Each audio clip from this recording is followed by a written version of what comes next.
What's up, guys? DTMP drama alert. So I'm going to do multiple videos on Cuba, Missouri and the history of Cuba, Missouri. And the first one I will be doing it on is the first Cuba school. But I'm going to give you guys a little history of Cuba, Missouri, in case you're not familiar with that. And then I'll run you through this, and then the next part of this video will be about the school, and then so on.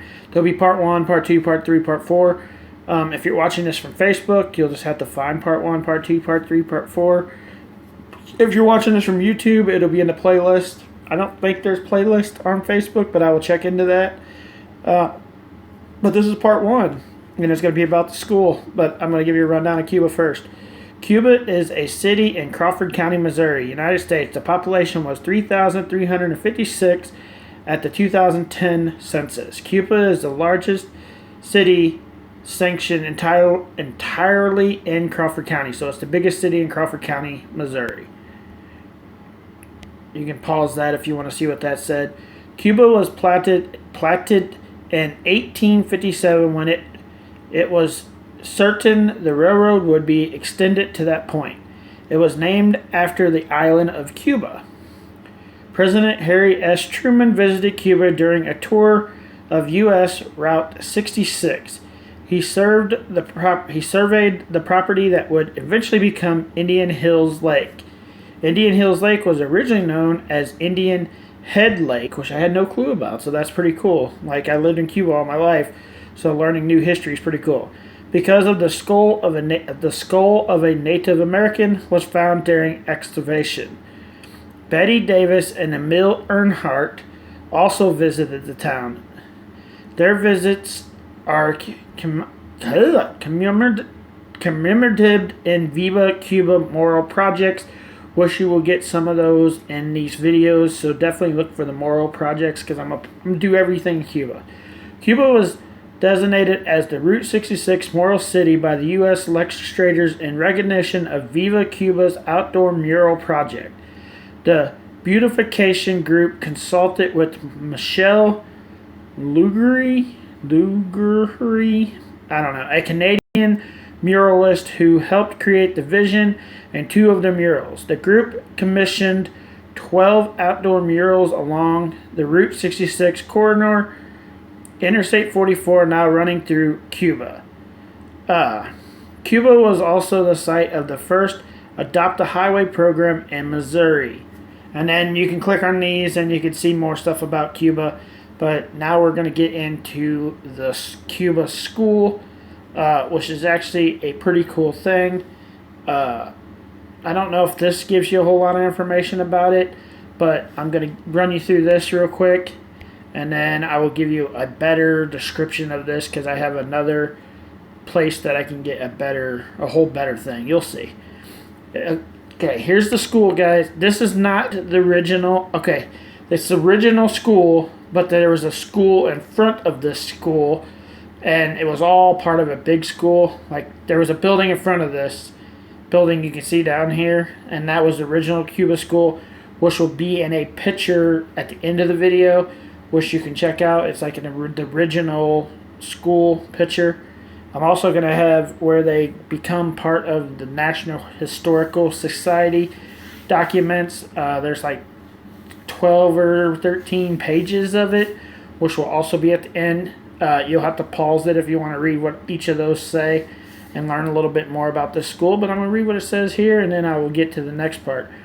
It says, Cuba High School, also known as the Crawford County Historical Society Museum, is a historical school building located at Cuba, Crawford County, Missouri. It was built in 1934 with funds provided by either the Civil War Administration or the Works Progress Administration. It is a 2-story rectangular building built on a raised basement. It measures 60 foot by 30 foot and has a hipped roof. It is finished with random ashlar native stone laid in a graph pattern with grapevine joints. There you go, guys. Like I said, I'm going to get to the next part, and I'm going to add that into here, so that'll be the next part, so check that out. and then we will get to my video I took of the building and multiple pictures to go with the building. What's up, guys? I'm back. Here we go. You can go to cubamurals.com to get this information for yourself if you don't want to listen to me read it.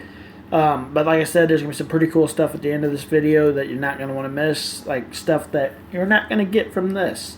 Like the documents of their becoming a historical site, and that picture down there that you see, but a better picture of that picture, which will also be tagged on here. It says, anyways, the censor of the Cuba History Museum, Betty DeLupe, passed out this first person native to the museum history as a building at the Chamber of Commerce meeting yesterday.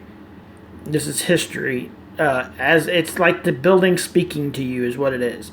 I am one of the 20 historical buildings in Cuba, Missouri, which is now like 30 something, I believe. Did you see my historical plaque on the side of the front door? I'm very proud of this, as it involves over 75 years to be member of the historical preserved community.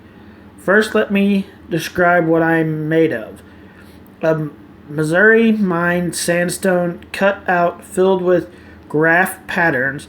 This prevailed pattern used by local Ozark craftsmen in the history books written about me. I am always referred to as the Rock Building. When the original Cuba school was condemned, having been built in the early 1920s, it was built in 1934 under the WPA issued by President Roosevelt. You can still discern the cement foundation of the original school on the front lawn.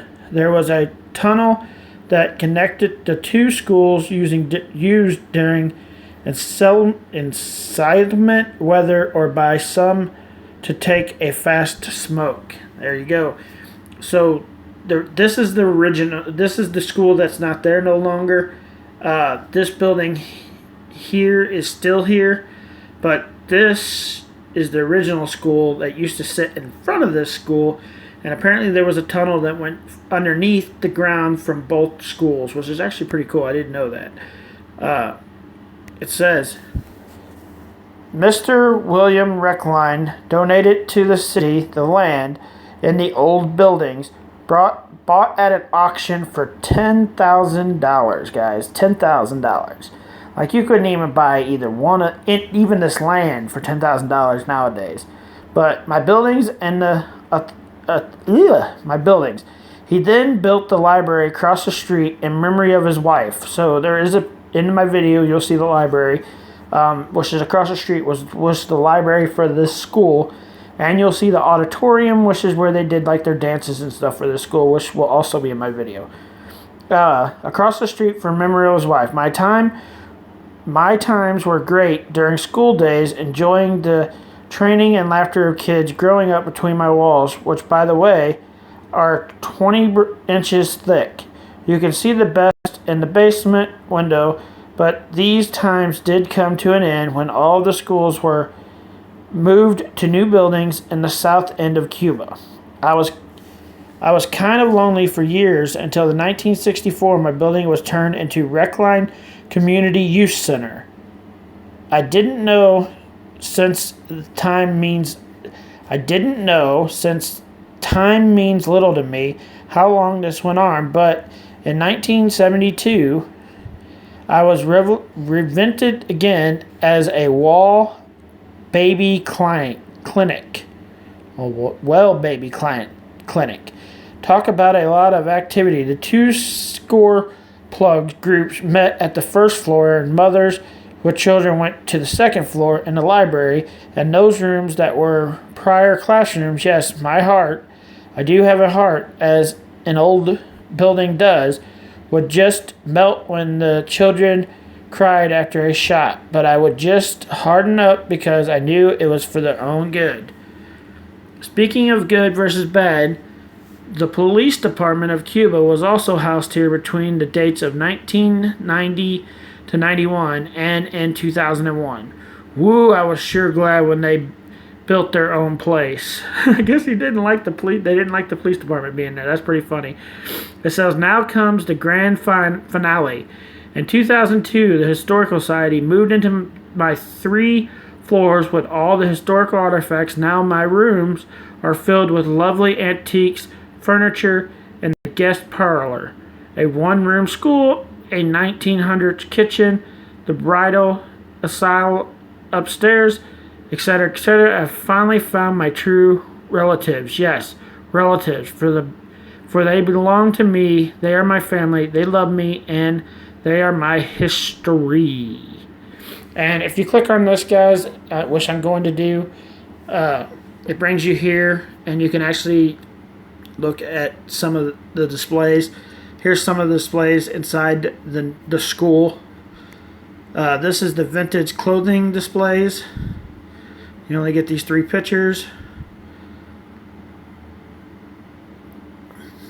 This is the kitchen display, which is actually pretty cool. There's some pretty cool stuff there. So if you go here, you can see the actual museum, the military display, maybe. Oh, I got the 1-room schoolhouse right here, the 1 room. Let's try to get the military this time. Okay, there you go, the military display right here. And now I'm going to post my video, and then after my video, guys, will be the documents from them becoming a historical site, and a better picture of the school that originally used to be in front of this building. So stay tuned for that.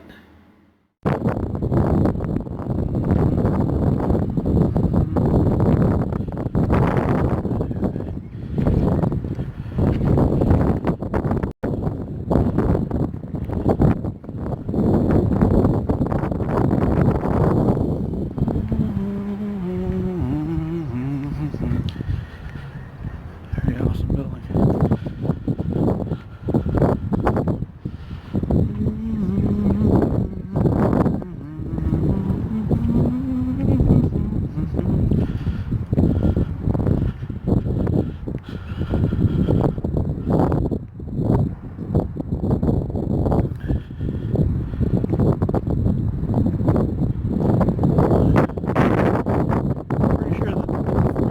Front part of this has been added on.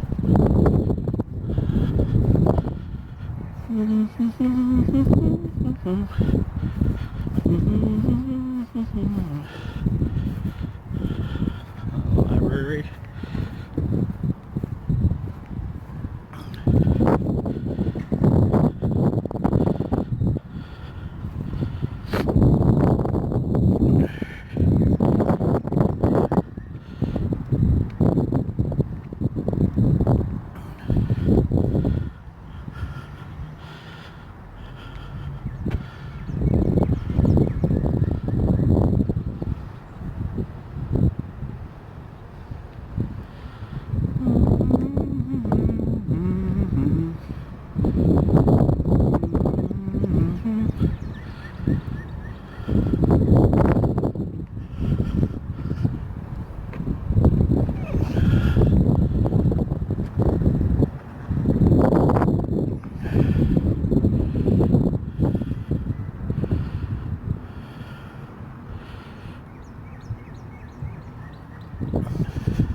When I was younger, there was actual glass in here. Like, kids would break it. This is wood.